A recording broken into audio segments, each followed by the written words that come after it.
because it's a fat soluble vitamin. So where are the vitamin D stored in the So, body? so vitamin D is stored primarily in the liver and in the fat cells of the body, and basically it stays for a long time. So, if you take a high dose of vitamin D, it's not something that will just go away. It's going to stay in the body. Therefore, in the past, intermittent high doses have been used as a strategy to treat vitamin D. But there is of late some evidence that using smaller doses on a regular basis is perhaps better than using mega doses intermittently, but we'll discuss that. So about the sunlight, and you were Oh, talking about okay. sunlight How is is sunlight to be taken daily? so there are 3 4 points about sunlight which are important. Number one is that sunlight is the major source of vitamin D for all of us.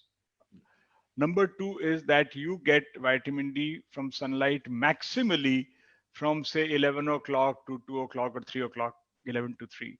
Yeah. Now, in summer, it's very unlikely that any Indian would go out in the sun if they had a choice between 11 and 3. They would always want to stay at home at that time, maybe go out early in the morning or go out late in the evening because it's so hot.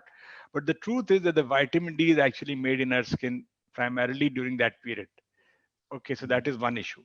The other issue with this is that, of course, there is a, as you move away from the equator, the efficiency of synthesis goes down.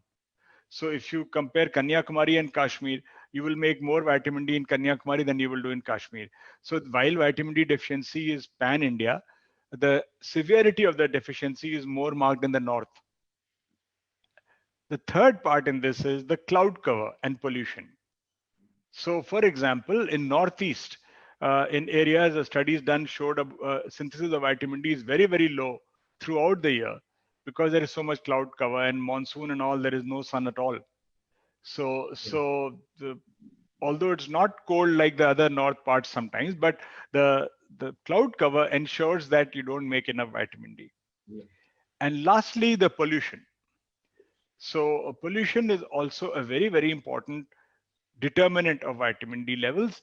And in studies done in areas, cities like Delhi, where you exposed children in a controlled environment, like in the school, forced exposure half an hour during recess, not allowed to come inside, and with shorts, not like, and yet in winter, especially when the particulate matter just settles, that is beginning to happen now, you will find that we don't make that much vitamin D Oh, despite being in the sun, and despite kids who do it very fast, even they cannot. So there are multiple factors that determine the D level. No one can really say what is the correct amount of exposure that is required. There's a lot of controversy. It depends on your skin color, depends on your latitude, depends on your the zenith angle of the sun, and depends on atmospheric pollution. Now, the darker the skin, the longer the exposure you require.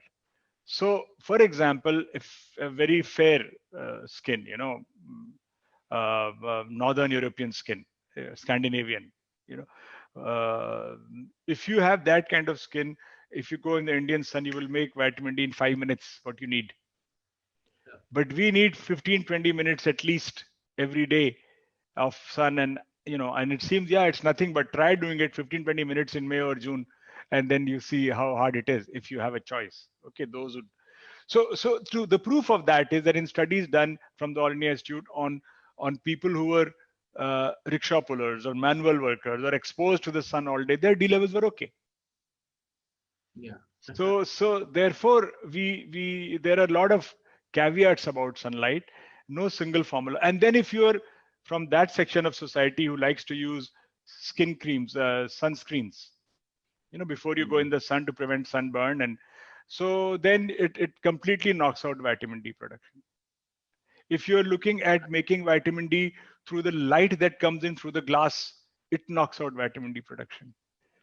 So there are a lot of things that we do that interfere with it. And in general, in addition to the heat and discomfort, Indians still place a premium on fair skin and fair skin color and all that. Despite whatever you might say is politically correct, the hard fact is that.